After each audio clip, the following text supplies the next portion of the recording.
Welcome back, friends, and we've got a busy show. We have a third party that is going to join us live in studio, so we'll get to that in just a little bit. But we want to let you know what's going on Go Blue Podcast. Already out, the radio replay of Inside Michigan Football. 3 guests last night. Sharon Moore joins us every single week. Co-offensive coordinator and tight ends coach Steve Kasula, as well as Zach Marshall, leading receiver this past weekend in that big win over Washington. Those are already out, but still to come. Conquering Heroes on Thursday.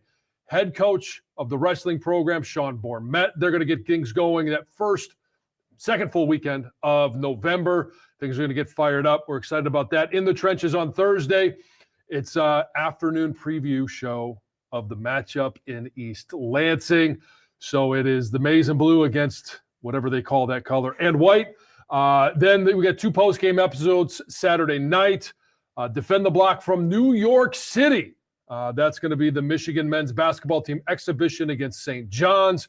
And obviously the In the Trenches after our game in East Lansing. That'll be a late one because it doesn't kick off until 7:30. Why the hell? I have no idea. But that's when they scheduled that game. I think it's the TV, John. I don't care. I'm just not a good reason. No, it's not ideal. Early kick for Purdue, though, 7 o'clock. Right, yeah, we're going to move it up a half hour. Yeah. Thank you, BTN. A note on that, though, Michigan did release a limited number of tickets for Michigan-Purdue. So second to last chance to get out to the big house, mgoblue.com/tickets. Obviously, they will not last long, but wanted to let you know of that, mgoblue.com/tickets. How are you, John? What's going on? I'm good. I mean, hell, I'm a little bit tired because we were all late last night because of the Lions' big win at Ford Field. So Monday Night Football and Aiden Hutchinson. Man, what a stud. Dominant force. Always excited to see him. Graham Glasgow doing the Lord's work inside against Vita Vea. So it was a great weekend for Wolverines in the NFL. And did you see the news? A guy that we had on the show, the radio show, who was in town, Brandon Graham. Yeah. Coming out of retirement. I know. It's pretty crazy, the fact that he's going to add to, 200-plus games in the NFL and chance to go for a 3rd Super Bowl championship. It was so cool for a while. You could keep saying you had a teammate in the NFL with Tom Brady, and there are some players from that 06 to 09 run with Brandon who can now say, hey, yeah, I played with a guy who's still in the NFL. And I mean, gosh, I know the Eagles have been a little up and down, but I mean, they're still one of the best teams in the NFL. Well, I want to make an announcement as well. Okay. I am coming out of retirement as well. I am available for any one of 32 NFL teams. So let me see here. All right, number 1 on our 7 from 77. Still no calls. If you get that text or call as we go along, you're solo. I'll pay for your flight. All right. Last week we broke down some of the shortcomings for Michigan, and it was pretty simple. Offensively, Michigan did not finish drives against USC. Defensively, Michigan did not tackle well. Very different against Washington in a really solid victory over a good Huskies team. I want to start with that defense. What impressed you most as you've had a chance to review what you saw from Saturday's win? Well, I think the number one thing is just the discipline that we saw from the defense, but that's very generic. So I'm not just going to talk about the guys up front and taking on blocks, allowing linebackers to make plays. What I do want to talk about is the secondary, and the secondary has been inconsistent. And how is it that Wink refers to the secondary as the nursery? Yes, correct. After Washington or after USC, I don't think we could say how he referred to anything, but yes, the nursery, the preschool, I've also heard from him. He had some choice words for me as well. But Zeke Berry and Jair Hill, the 2 veterans back there, and we didn't see Rod Moore, and we'll talk about that in just a little bit. But I thought those guys played well, and they played much more aggressive. I like their reads. I like the way that they came up in the run game. I also like the fact that they were able to make quick decisions in the pass game. There still was that 5, 7, even 10-yard cushion at times, but as soon as that ball was completed, it felt like they were just reacting much quicker.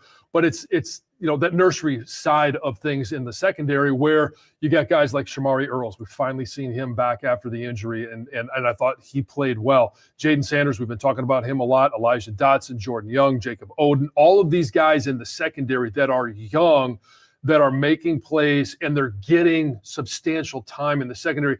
I thought that they played a very solid game. Not perfect. We're not looking for perfect. We're just looking for a solid performance. And then each week you elevate that performance a little bit more. And they're going to have to do that this week against Michigan State. I thought it was great how Steve Kasula told you on the radio show, John, about once somebody does something like Deacon Tinelli on the tight end side, of course, Kasula, the tight ends coach, then that's the standard. Then we expect it from you. And that's a great way to try to go about it. And Michigan certainly defensively had that. So number 2, let's talk offense. Plenty of stars. Bryce Underwood's best game. Jordan Marshall, that death by 1,000 paper cuts type of a runner. No run longer than 14 yards, yet he goes for well over 100 total yards and that big touchdown late. Zach Marshall, you alluded to, our audio guest here on In the Trenches. Blake Frazier, a big hero. Who stood out? What stood out offensively? Well, the standard at Michigan has to be the run game. So I don't necessarily think 130 yards by a back stands out, even though I thought Jordan Marshall did a nice job of stepping in. Blake Frazier, that's one that stood out to me. And to be able to come in mid-game, and you'll hear from him. He's on the audio side of the podcast. But I thought he did a tremendous job of, again, not everything was perfect. There were some times where Bull Rush got him and he was on skates or he crumpled a little bit, but the recovery was there. The ability to put a play behind him, move on to the next play, and be there for the team. I thought Gio did a great job of bringing him along. When you're a young player out there, I had it with Joe Molinaro as my guard, as my first year starting. He's got that now with Giovanni El-Hadi. It just happened to be Joe was captain, Gio's captain. And so you got to have that calm presence out there, talk you through some of the blitzes, talk you through some of those moments where, hey, things are excited, you're excited, your heart rate's racing, and now all of a sudden you've got to be able to think and put one foot in front of the other, put a hand in the dirt and come off the ball. I thought he did really well out there. But the thing I do want to talk about most is consistency in the pass game. 21-27 for Bryce Underwood. And we all know the numbers, no interceptions. It's the fact that those numbers could have been even better. But they kind of, I always feel like they even each other out where, okay, you get a drop by Deacon Tinelli, but you get a one-handed grab by Andrew Marsh. Sure. So they even each other out. But I thought it's just being consistent in the pass game, having that threat downfield, whether it was Andrew Marsh, whether it was Zach Marshall. I know Samaj got in the game plan as well. Having those things down the field, it loosens things up for the run game. So you don't get those 8-9 man boxes. Even if you do, a lot of times it's a run blitz and they'll drop a guy out. They're just trying to show you something to confuse a look, especially when you've got young linemen in there. And then all of a sudden they drop things out. So I thought they did a really nice job of protecting, only one sack. There were some more other pressures, but the consistency in the passing game is really, I think, the development for this Michigan offense it's going to really bring nice things in the future in both on the ground and through the air. Coming into this game, Bryce Underwood was 18th out of 18 in the Big Ten in completion percentage.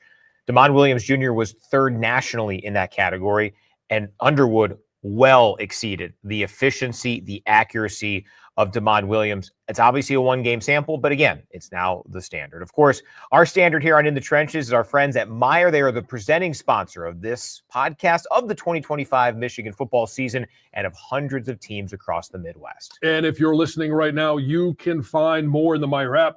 Plan, shop, save, and get deals made just for you. Plus, you can enjoy an even more personalized shopping experience with M-Perks. Check your M-Perks rewards, see favorites on sale, shop, and do so much more. And when fast and easy, convenience is the key. Check out services like Shop and Scan and Meijer Home Delivery and Pickup. There's more in the Meijer app, so explore it. See what you're missing. Download the Meijer app and get started today. Or you can learn more at Meijer.com/M-Perks. Meijer is a proud presenting sponsor and fan of the 2025 Michigan football season. Hey, this time of year, we need fast and convenient. It's a busy time. So number 3 on our 7 from 77, head coach Sherrone Moore mentioned some of the tough conversations had, and certainly we saw some instances where the Wolverines were playing shorthanded with Evan Link leaving, Rod Moore, Brandon Hillman. There was obviously Justice Haynes, of course, listed questionable, went through some warmups, did not go against Washington. How can that type of a performance, an all hands on deck type of a day, help moving forward, especially when you get into a rivalry setting where it's all about the result, finding a way to win, the team? Well, I mean, you kind of nailed it there with the team. It's about the buy-in. It's the realization that what the coaches are telling you, the game plan that is implemented, that you've got to figure out not just what you're doing, but why you're doing it. And I thought this really plays a factor defensively when we heard all about the tough conversations that were had, whether it was Sunday after the long flight or Monday in the building. It's being able to understand how I fit into this scheme and what I'm doing and how it affects, if I'm a defensive tackle, how it affects the edge guys, if it affects the linebackers, if it affects even the secondary, understanding that what I do affects them and their decisions, their ability to make plays. Once you finally realize and understand the entire concept, now you start being able to accept the fact that on this play, I'm only supposed to be taking on 2 blockers. And if I do that, now we've got Jimmy Rolder or we got Cole Sullivan or Ernie Hausman that are making plays at the linebacker position. When there's a game up front and I've got to get to a certain mark on an offensive tackle, defensive lineman, you pick that hip of the tackle. What does that mean for Jayshawn Barham or Derek Moore coming around the edge? All of those things play a factor in being able to be consistent at stopping the run, be consistent at applying pressure on the quarterback, which is what they had to do against Damon Williams. He was and is and still is one of the better college football players, one of the better college football quarterbacks. He's a sophomore. He's still learning, but I'll even go to, I think it was Derek Moore at one point, threw him, thought he was throwing him down to the ground. Yeah. And somehow he comes out of there still running and still trying to make a pass downfield. That is the threat that you have when you're playing against a guy like Damon Williams. So being able to understand rush lanes, the responsibilities in the run game, all of those things, and getting that buy-in when you're about to face another quarterback in Aiden Childs that has a very similar skill set, can do a lot of the same things, but also has another year of experience on top of where Damon Williams is. All right, number 477 from 77. It is Michigan State week, game in East Lansing. John, what is it like? Describe playing in East Lansing, donning the maize and blue, wearing the winged helmet. The ability to go into enemy territory and come away with a win. There is almost no better feeling. The only better feeling I had was probably in '97 beating Ohio State at home. And that's just because you got a chance to celebrate with the fans on the field at the end of the season. This Michigan State rivalry is always in October. It's always in the middle of the season. When you get a chance to go to East Lansing and you look up and you see all the green and the white and you see a little patch of maize and blue. Now this year there might be a little bit more because there's some controversy going on in East Lansing. And I know there's a lot of people that don't necessarily want to go that are wearing the green and white. You're still going to look up and see a lot of that. You're going to see the student section. They'll be there. When you get a chance to score a touchdown in the student section, it's amazing. It's awesome. And there's more celebrations now that the athletes do than back in the day. But there's no better feeling. So I'm excited to see these guys play in East Lansing, play in Spartan Stadium. And this game is always, it's about intensity. It's about physicality. It's about violence. It also needs to be about self-control. And I talked to Zach Marshall about this on the radio program. If you missed it, you got to go get it. He's a great interview, and he always gives us some good stuff. But I asked him about the conversations they're having amongst the team about the self-control, that you don't have the extracurriculars. The only thing that matters is the score on the scoreboard. After the game, if somebody wants to push you, if somebody wants to do it after the whistle, it doesn't matter. It's not a challenge to your manhood. Look at the scoreboard, and when we have more than they have, you keep piling it up, you keep adding up that score, and that's what's going to determine the manhood of who's going to come out and win that game. Physicality, violence, as long as it's that violence that it is in between the whistles. Yep, that's very, very important, no doubt. All right, number 507 from 77. Let's get your thoughts on the matchup. Impressions of a Spartans team that went unbeaten in a pretty lackluster, just Boston College. They went and got a Power 4 game. Just Boston College isn't very good. They really have struggled in Big Ten play assess a team that desperately needs a rivalry win. And we all know the impact of a rivalry win can be big time. It can sometimes count more than one. Yeah, and it's a coach that needs a program victory. It's a quarterback that needs a victory like this. You're going to get their best effort in every single phase. So if you're looking at, hey, UCLA goes in there and puts up 38 on them, and it's 38-13 at the end of the game in Spartan Stadium, I don't expect. I mean, maybe the score ends up being near that, but it's going to be a much more physical, tougher battle to get to that point. They are going to give you their best shot in all three phases of the game. So you got to be ready. Aiden Childs, I mean, he's the guy that has to make it go for him. Yep. And they've got two, obviously, receivers, Nick Marsh, Amari Kelly. They actually have more than that, but those are their one and their two. Those are the two targets that Aiden Childs is going to look to the most. He's been sacked 18 times, so you can get after him. There's been some leakage on the offensive line. They don't run the ball exceptionally well. And we all hear the stat about the team that wins the rushing battle wins the game. And that all comes down to winning at the line of scrimmage. You've got to be able to win at the line of scrimmage defensively. You're going to have some one-on-one matchups. And whether it's, TJ Guy, whether it's, Derek Moore, it doesn't matter who it is. You've got to win at the line of scrimmage. Rayshon Benny, I'm actually right now, I'm going to call my shot. I think he has a really big game in this. This is his last Michigan State game. I know what it means to him. He's one of those guys that grew up in the area, and it is vitally important to him. And it's not just because he grew up here, but I know what this means to him. And you're going to have a performance from him to be able to push the pocket against Aiden Childs. Once he gets outside the pocket, that's where it becomes really important for this secondary to play the way they did last week. You don't have to be right with your receiver all the time, but you got to know where those receivers are going. What's the concept of the routes? All of those different things. And I think they understood that against Washington. It's going to be even more important against Michigan State. And he's only got 3 interceptions this year. Last year, that was a huge issue for Aiden Childs. He's doing a better job of protecting the ball, at least in terms of throwing it. But again, I go back to those 18 sacks. He's been knocked out of some games. You got to be able to get after him. High upside, high floor, or low floor. Michigan hoping to keep it toward the bottom. All right, before we continue on our 7 from 77, if you're trying to add to your game day experience before or after coming out to Ann Arbor, we encourage you to check out one of Main Street Venture Restaurant Group's locations. Yeah, and you can visit the Real Seafood Company for the freshest seafood and fish. Paleo for authentic Italian, Carson's American Bistro for contemporary American cuisine, or my favorite downtown, the Chop House for premium USDA prime steaks and chops. Who doesn't love a great ribeye? Whatever the craving, these Ann Arbor locations are ready to satisfy your every desire. They offer full bars, extensive wine lists, craft cocktails, delectable desserts, and a cigar bar located at the Chop House. At Main Street Ventures Restaurant Group, they strive to offer unmatched hospitality to every single guest that walks through the door at every location, because to them, you're not just a customer, you're their most valued guest, and they will treat you as such. Visit MainStreetVenturesInc.com to select your culinary destination and make a reservation. Come hungry and ready for an unforgettable experience. I got a Chop House a day set here in a few weeks. Oh, you do? I'm fired up. Oh, is it a special day?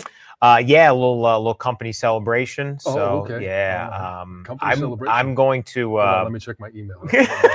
I think I missed that invite. I think. Let's be honest. Party crashers? I didn't have a lot of impact on it. It was hitting a sales goal. Oh, there you go. Okay. We activate. That's the key. Yeah. We read the sponsors. Yeah. And everybody except for the ones about algebra love us. All right. Feel like I'm part of the team. I at least thought I was. Let me see if I can get you. Let me see if I can get you an invite. All right. Number 6 on our 7 from 77. Big Ten takeaways. Let's start with the conference leaders. Of course, Ohio State handing Wisconsin its second straight shutout loss. First time since 1977. The Badgers have had that. Indiana, a good week. They ink Kurt Cignetti to his second contract extension in the last calendar year as they get wins over Michigan State 38-13. And the Ducks of Oregon win at Rutgers. I think Rutgers had a 3-0 lead. It turned into 56-10. Where do you stand on those 3 teams? It feels like, barring a big surprise, those will be 3 playoff teams. But do you feel like right now, as it's laid out, that's the ranking you would put of those top 3 teams? So I'll ask you. So top 3 teams, yes. How would you rank them, 1 through 3? Because that's the tough question. Yeah, Indiana I has think the you best win. Correct. Yeah, I think from what you've accomplished, I think Indiana should be the number one team in the country. I think in terms of what I've seen, I think Ohio State's probably the number one team in the country right now. And it's so hard to imagine right now.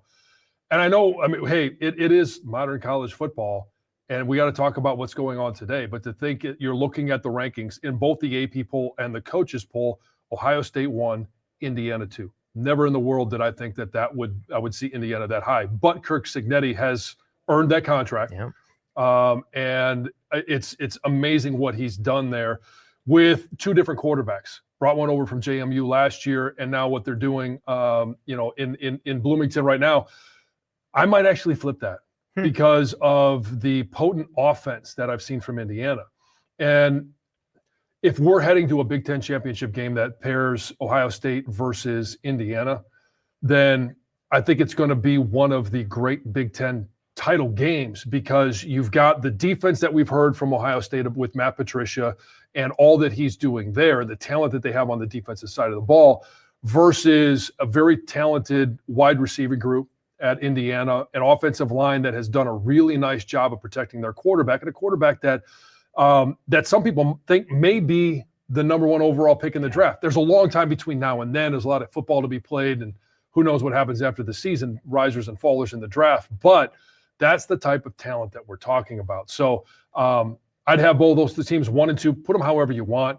Oregon obviously comes in at 3. Dante Moore, I think, is still one of the guys that is in consideration for the Heisman. Didn't play as well as you needed him to play against Indiana, but they're still, I think, Dan Lanning is one of the best coaches in college football, so you're never going to count them out once they get into the playoffs. Boy, it would be a great game. Be a real shame if on November 29th somebody prevented that game from happening, which I don't know what all the tiebreakers are, honestly, and I think the best description for the Big Ten standings when they show them on the scoreboard is the airport breakdown when you go. Right. Okay. Yeah, flight gate 4, and here you go. It's on time. So we'll see. But yes, it would be a great game. Other finals: Minnesota sacks Dylan Raiola 9 times. The Gophers win 24-6. Iowa ekes past struggling Penn State.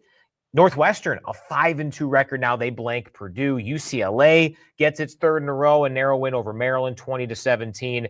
The unfortunate result for the league, USC goes to a rainy South Bend and loses to Notre Dame by 10.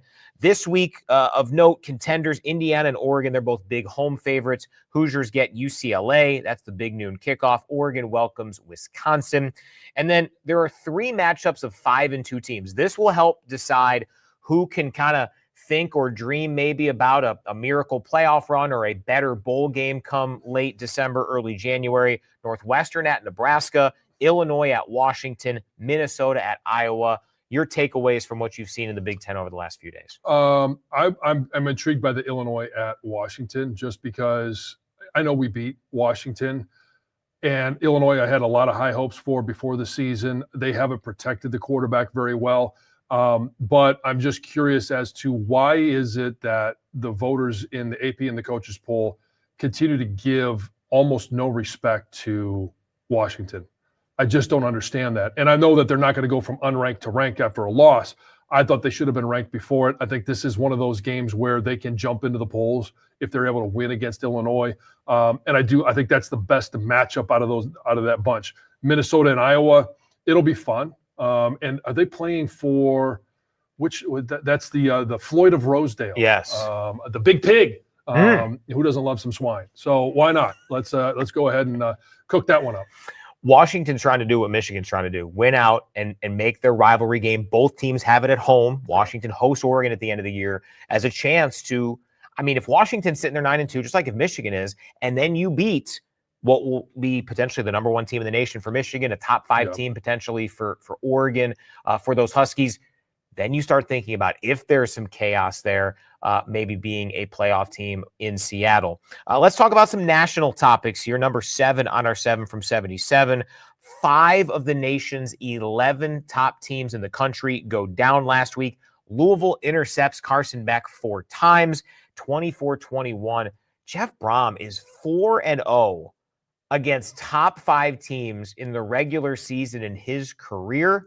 That is I mean, he should never play one again. That'd be a great thing to put on the maybe on the he resume. should be at the the next coach at Penn State. I mean, I got to have a James Franklin. I know. Because he's no longer part of the Big Ten. What am I going to talk about now? Hey, I think it's possible. Yeah. And here's the thing about Louisville is, Jeff Brom has done a great job down there. Old friend Ron English is the defensive coordinator. I thought they played a tremendous game on the defensive side of the ball. And Miami losing that game, I was intrigued as to some of the comments that Carson Beck made after the game, throwing his receiver under the bus. It feels like it's one of those programs that a single loss may turn into 2 or 3 because maybe there's going to be some animosity in the locker room. I don't know. We've seen it before with the U. So just something to keep an eye on down there. Yeah, the rest of their schedule, they host Stanford. That feels like a get-right spot. They got to go to SMU. They host NC State. They go to Pitt to end the season. That's by no means a gimme. But we talked about this last week or the week before. They're done with bye week. So they're rolling now. They have games the rest of the year, which in a 2 bye week season is unique to have those out of the way before November. Otherwise, 5th ranked Ole Miss goes to Georgia and loses. Number 6, Alabama handles 11th ranked Tennessee. The Texas Tech unbeaten season is no more. They fall to Arizona State. Vanderbilt moves to 6-1 as they take down LSU by 7 at home. So 6 unbeatens left. We are sitting here still with a full week of October to go, and there are only 6 unbeatens left in college football. We talked about 2 of them. Ohio State and Indiana are both unbeaten. Of course, Texas A&M, they barely got past Arkansas. It was almost 5 as the Aggies kept rolling. Georgia Tech, they by no means blew out Duke, won it by 9. And the BYU, that was what a great game. The uniforms popped off. BYU is an incredible atmosphere. They knock off their rival Utah by 3. And then Navy, we've talked a lot about Notre Dame. They kept their playoff hopes alive. Yep. Notre Dame and Navy play later this year. Navy also plays North Texas and South Florida, some contenders from a group of 6 standpoint to get into the potential playoff conversation. But it's amazing where we are now in the calendar and still only 6 unbeatens. Yeah, and you think about what's going on in the Big 12 with some of the upsets that happened. Texas Tech obviously going down. We know we've heard a lot about the money that they've spent on their roster. And then the ACC. Is Georgia Tech the team to beat? And here's why I do like Georgia Tech is in all 3 phases. It's not like they play perfect games. They do make some mistakes, but they do the least to beat themselves, which is why they're currently one of those teams. This is one of the potential hangups of the bigger conferences is that Miami right now, even after what happened, they're the number 1 ranked team in the ACC, yet Georgia Tech, Virginia, and SMU are all unbeaten in the ACC. You might have to. It's what we talked about after the USC loss for Michigan. You might not control your own destiny in the Big Ten. Now, with how it's worked out for Michigan, they do, but it's not guaranteed. You could have 2 unbeatens in the conference. So, well, and all I would say is if you even just go back to, was it 22 and 22? Yeah, 22. When they lost to Michigan State and East Lansing. 21. Yep. And okay, now you're hoping for some chaos. Sure. Who would have thought Purdue was going to beat Michigan State the next week? The Jeff Brom top 5. It can happen. Yep. So that's why when we talked about it last week about Michigan, the playoffs started as soon as they got on the plane to come home from USC. 1 up, 1 down. Now it's Michigan State. Then it's going to be Purdue. You just got to take it one at a time because you never know what can happen in today's college football. 2 big road challenges for a couple of those undefeated teams left in college football. BYU at Iowa State, the Cyclone season on the line. They have 2 losses after a strong start. And Texas A&M goes to LSU. That's a big spot for Brian Kelly and company because LSU, after week 1, people thought they might be a national championship type team. And now they have 2 losses. Yeah. I mean, again, it's college football. I don't know that there's a season where we've seen more parity. And I do think that we continue to see this moving forward with the transfer portal, NIL, playing time, money, all of that different things are really spreading out the talent in college football. And if you're looking for a positive of everything that's going on, that's one of them. And look at the names, the teams. Game day is in Nashville and not just to hang out and go out and on the town. They're there for Missouri at Vanderbilt, which is wild.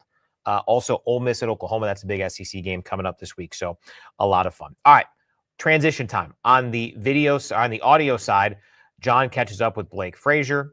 On the video side, we'll take a few comments and then be joined by a special guest here in studio. I did want to get to a few comments we got during our 7 from 77. Adam, salute. They definitely played great for third and fourth stringers. Talk about the tight ends. Big shout out to those guys and tight end coach Steve Kasula. Salute RGS. Tonelli and Marshall look like certified go-to guys. Got to have these guys getting more targets. Adam saying, I'd like to see Chip Lindsey get those tight ends at least 10 targets every game. And it could be 5 different guys. Yeah. I mean, you look at what they did in this past game. You've got Zach Marshall with 7 targets, 5 catches. Deacon Tonelli, 4 targets, 3 catches. And once, Marlon Klein is healthy, Hogan Hanson's healthy, you're going to have a whole bunch of guys that are vying for that playing time, also for the targets. I love how Salute RGS said this. Yeah, I didn't know about Tonelli at all. It was like a Christmas gift, honestly. And Honest Ryan saying Indiana better than Ohio State. He has it Indiana, Oregon, and Ohio State. Last comment I want to get to before we bring in maybe some people's favorite offensive lineman on the broadcast. Brett saying John was the reason why I wanted to play offensive line in high school. But Jack Miller is here. Mm-hmm. And maybe Jack Miller can share. Well, wow! Look at this. Good morning. Hello, sir. Good to be here. Great to see you. What's You are our first in-person in-studio guest. This is great. How about it? This You like awesome. it? I do. Very professional, very Yes. set up. They just said, hey, bring the chair and sit in the middle. So here I am. Well, we know that makes you.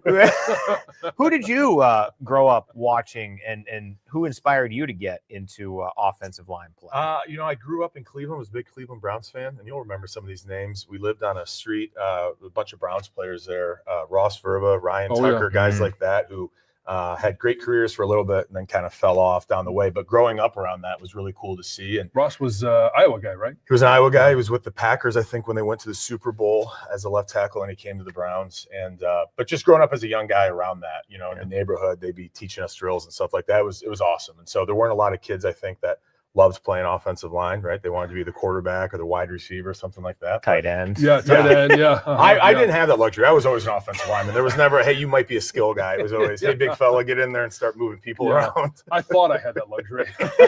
A lot of people do. Yeah, so then I met training table. Yeah. Well, let's start there because I wanted to hold off a lot of the conversation around the offensive line play till you both were here.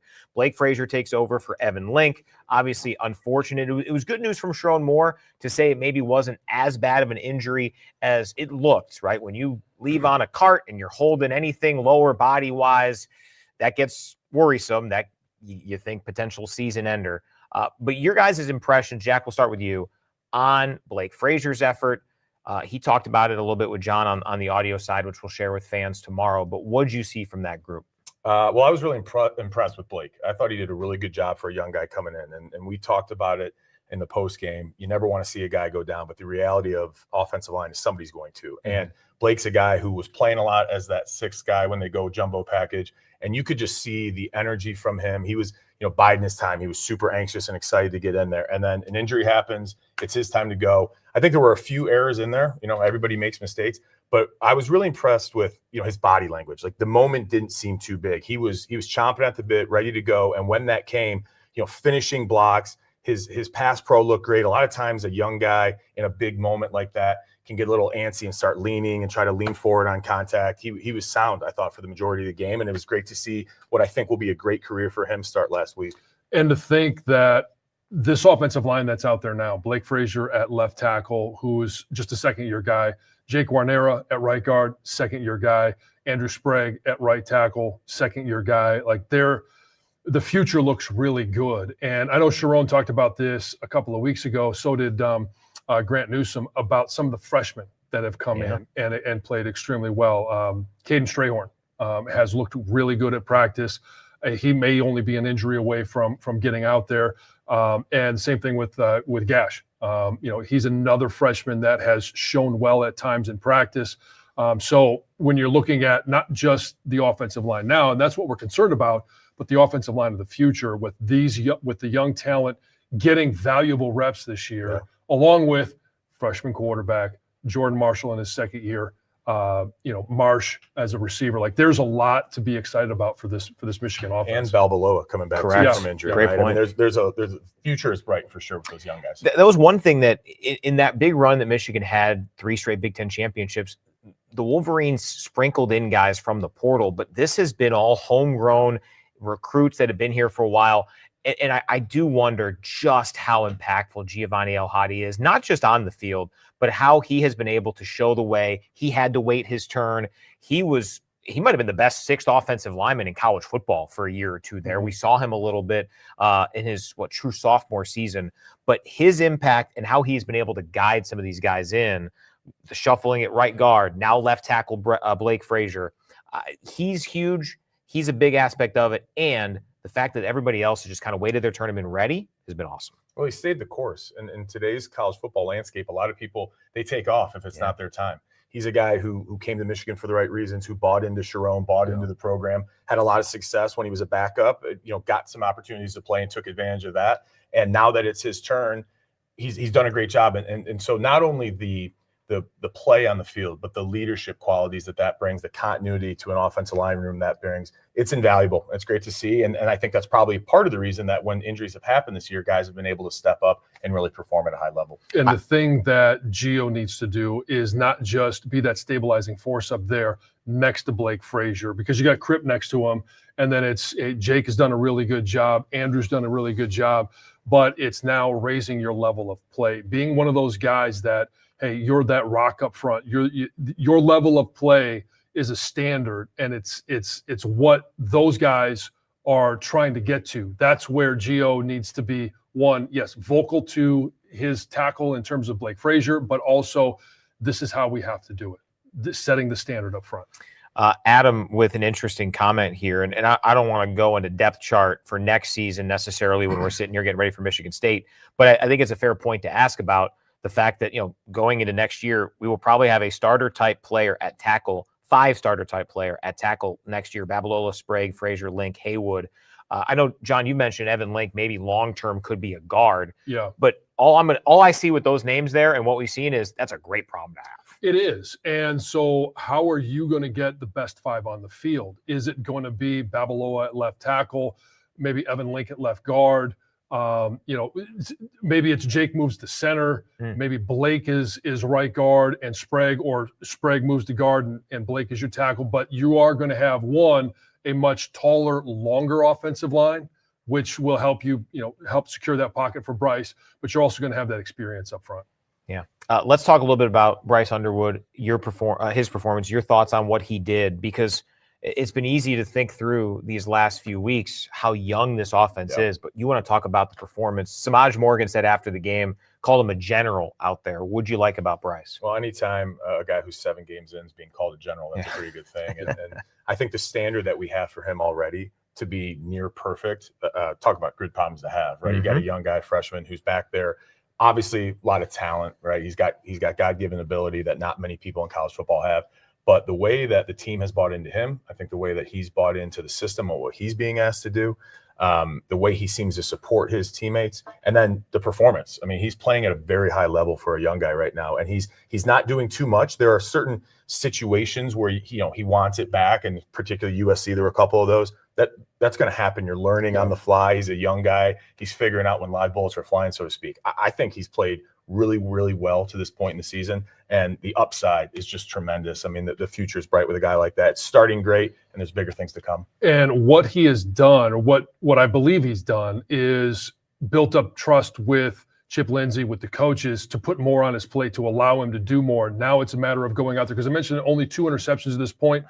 He hasn't been in a lot of situations where he's had to make really tough decisions. The decisions he's made have been good, but they've been on the simpler side. They roll them out. You've only got, you got a high-low on one side, and maybe you have a third target.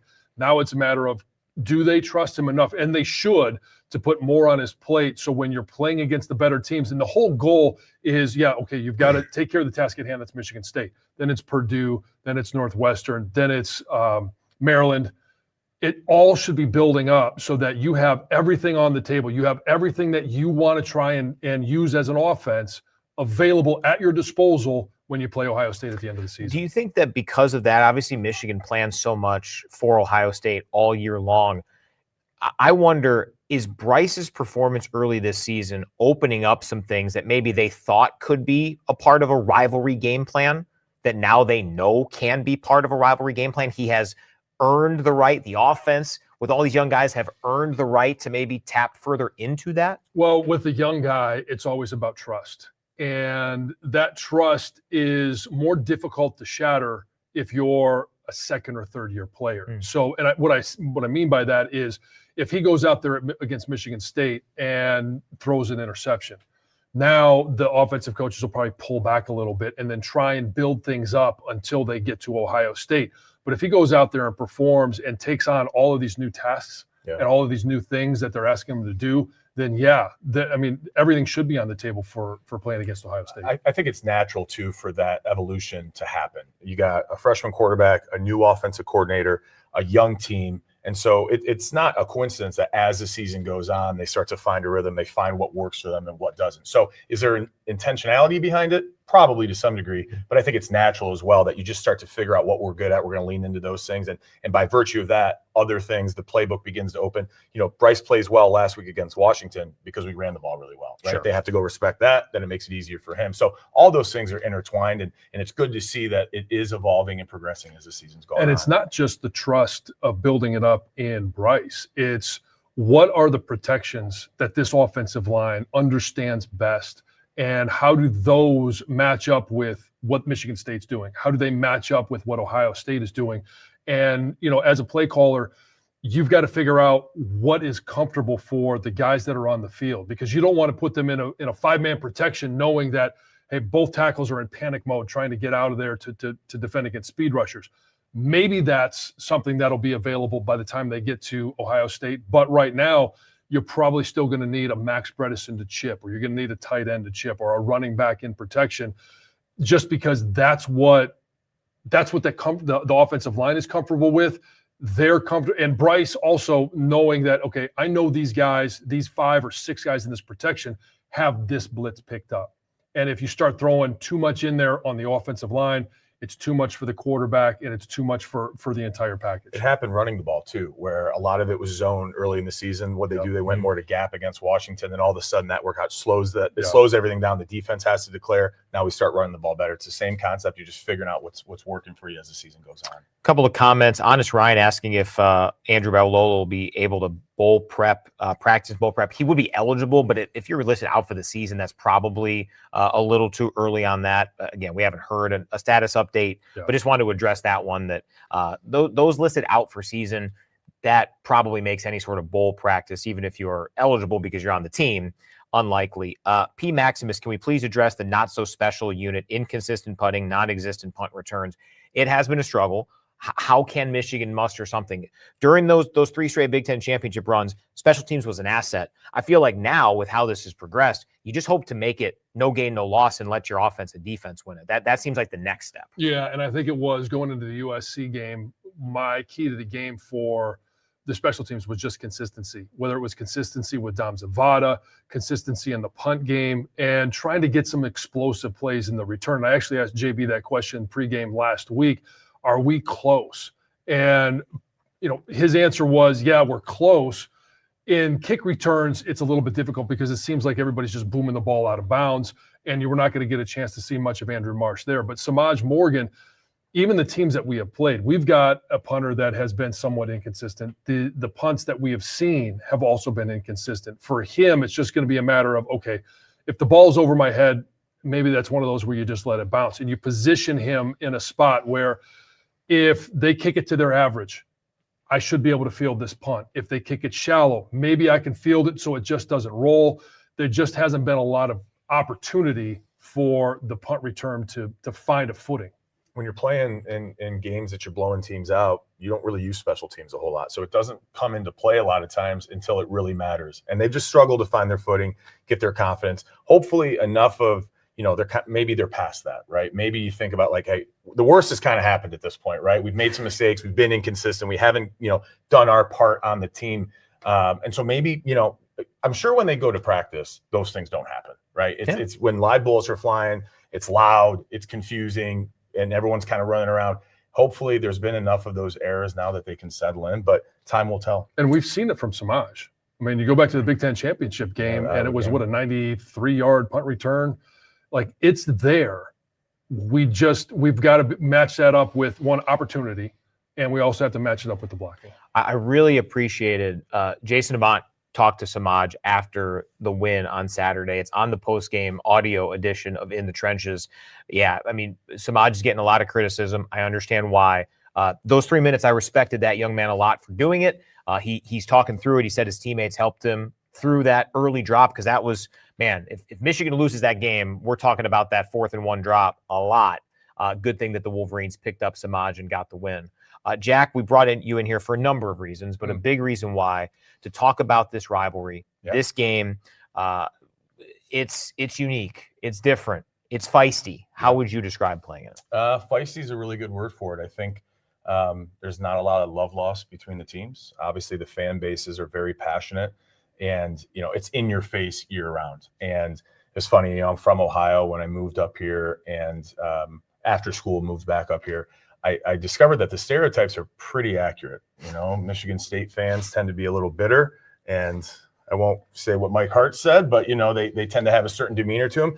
And Michigan fans, it's just the same. The demeanor and the stereotypes are pretty true about that. And I think that constant clash and years of a really good rivalry back and forth have created a game that people don't forget. It's always a strange game. It's always very weird out there. There's always extracurriculars, and the ball bounces a certain weird way. You always know that you're going to get Michigan State's best. It's their Super Bowl. And what we can talk about Jansen Smith, what this game means to his season and possibly his career at Michigan State. They are going to bring their A game. And when it's the state championship and the Paul Bunyan Trophy, Michigan's going to have to bring theirs. It's going up to East Lansing. It's a night game. They have nothing to lose. They can revive their season, and the fan base can run around for the next year and celebrate just by beating Michigan on Saturday night. There's a lot on the line. There's bragging rights for an entire year. And I anticipate it to be what it always is, a very chippy, feisty, strange game. Yeah, it's going to be physical. It's going to be violent between the whistles, and it may simply come down to which team, and we're counting on it to be Michigan, has the most composure throughout the course of the game. Yeah.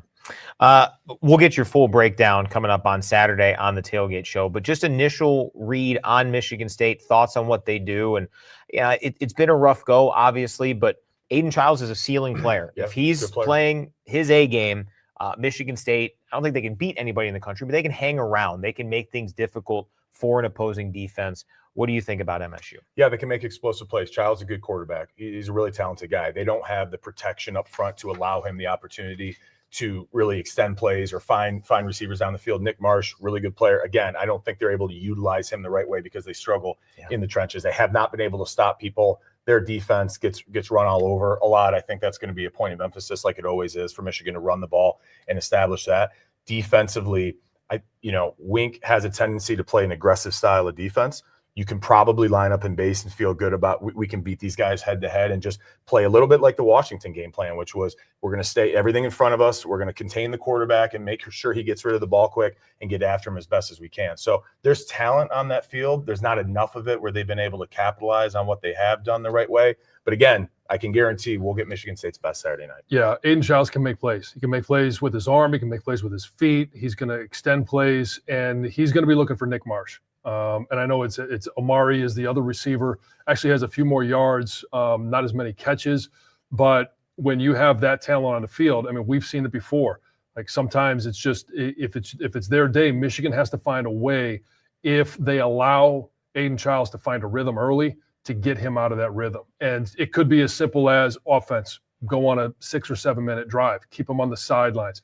But it's also going to be about how do they get after him, because he's been sacked 18 times so far this year. He hasn't finished every single game. And if you find a way to put your helmet under his chin strap, that's the best recipe for this Michigan defense. When you're a big favorite on the road, I think a key to success is that fast start, like you said. Don't let the crowd get into it. Don't let the opposing team gain confidence and think, hey, we can hang around here. If you're able to start strong and kind of, steady from an early standpoint, like, hey, this team's we're in control of the game. We're not going to give them hope. Things should work out. But you let, some big plays happen, turnovers, get the crowd into it. you never know what can happen in a rivalry game. Michigan's going to have to bring it. Yeah, Omari Kelly, the other receiver there for Michigan State. P. Maximus asking with link out, who is our 6th offensive lineman coming off the bench? The first name Sharon Moore gave you on Monday was Brady Norton. He said Norton and Natophobia, the other one. I'll be curious how they use that, and we've seen him sometimes use a 7th. So it feels like those are the 2 best options there. Adam, I think the Jesse Minter bend but not break style of defense has to be the norm for Wink when calling our defense. Make teams go 10-plus plays, move it in the red area with condensed field. If it works, great. I think that's also why Wink uses so much in the way of depth, is to keep those guys fresh in those situations. But I can't get enough of the way the defense played against Washington. It was tremendous. It was a great game plan from Wink. It was great execution from the players. And at the end of the day, that bend don't break. I think a lot of football people are wired to say, that's too soft. We don't like it. Let's go get after it. But at the end of the day, if you don't score points, that's all that matters. So you can move the ball up and down the field, but when you use that red zone in a short field to your advantage and you can hold them, out of the end zone, kick field goals, that's fine. Let our offense go win a game for us. It works sometimes. And when you have the talent that Michigan does defensively, you don't have to get too creative to be successful sometimes. And you just have to look at those pressures that Aiden Childs has taken. Are they on blitzes? Some of them have been. Some of them just been breakdown and protection where you win a one-on-one matchup. So I don't care how you do it, but I think the number one key is being able to harass him in the backfield. Other comments here, Adam, again, I just don't want any players or coaches giving them bulletin board material. I think so far so good in that regard. Should we try here? I don't think what we say really counts. I mean, I'd like to pat ourselves. We will rapidly walk over there and we will take you down. I will let these 2 fine gentlemen take you down. And we still could, but we won't have that opportunity. Hey, from earlier, has anyone called? No. Do I need to book you a flight? Not yet. We were talking about Brandon Graham going back out of retirement. So John announced that he was willing to do the same. No.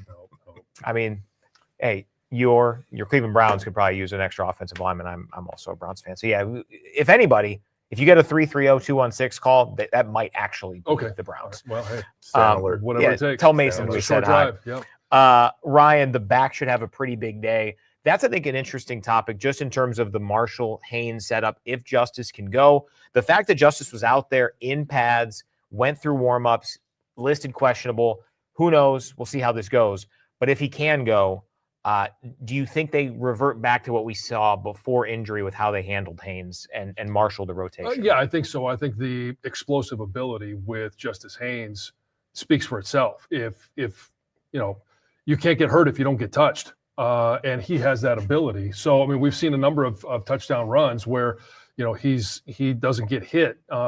Not that that's going to be the plan moving forward. It's always you drop a play and everyone, never touches a running back. But if he is healthy enough to go, you don't make that decision unless you're ready to use him as you were before. And our guy, Mar Marsky. Yo, Mar, what's going on? Love Mar.